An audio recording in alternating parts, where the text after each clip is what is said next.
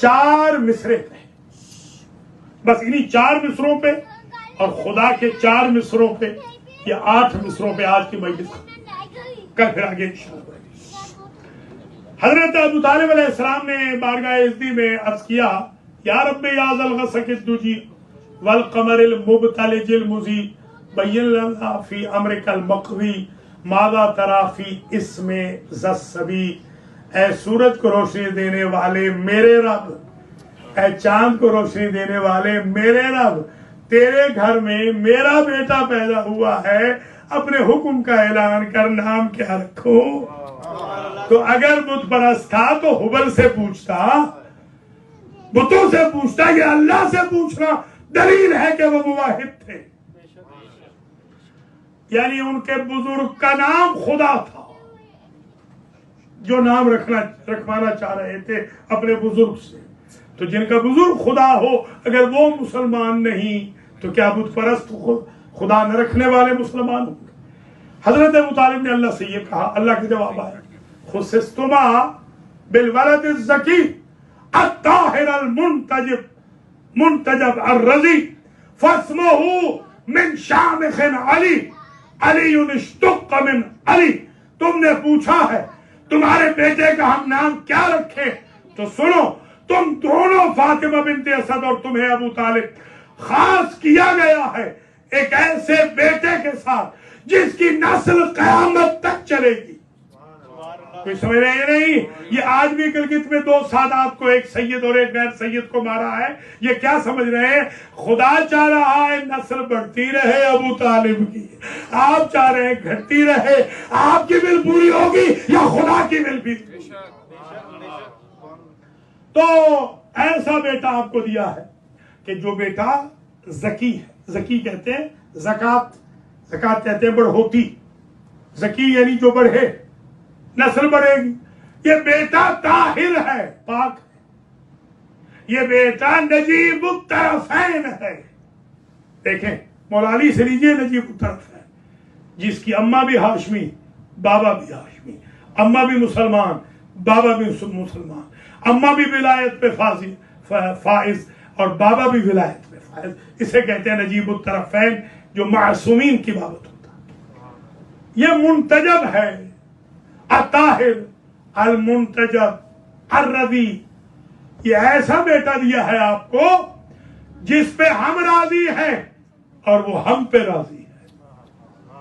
امت بہت ایلیویٹ ہو جائے تو رضی اللہ عنہ بن جاتی ہے کہ اللہ راضی ہو۔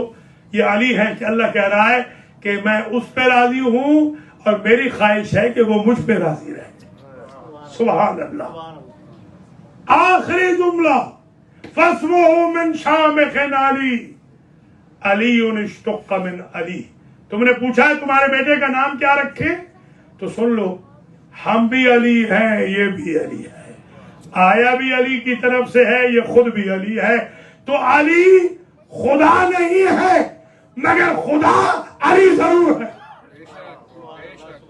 خدا کا نام علی ہے، علی خدا نہیں ہے، اللہ کا ایک نام علی ہے۔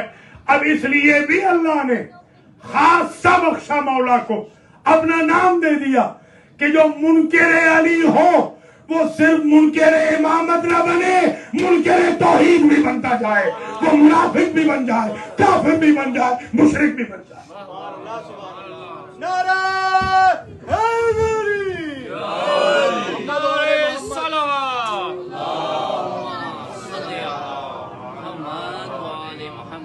بس مجلس آج کی حد تک یہاں اختتام پذیر ہو گئی۔ ایک ول بھی سن لیں مولا علی کی، اعینونی بورع والتقی۔ مولا فرماتے ہیں نہج البلاغہ میں، اے ہمارے چاہنے والوں، میں ہر جگہ تمہاری مدد کروں گا۔ مولا علی کر رہے ہیں ہماری مدد، اگر ان کی مدد شامل حال نہ ہو تو جس طرح یہ خبثاء، تکفیری، دہشت گرد یہ چھا گئے تھے عالم کے اوپر، آج کیسے پسپا و ذلیل و رسوا ہو گئے، شام سے دفع ہو گئے، عراق سے دفع ہو گئے، افغانستان سے دفع دور ہو گئے، پاکستان سے دفع دور ہو گئے،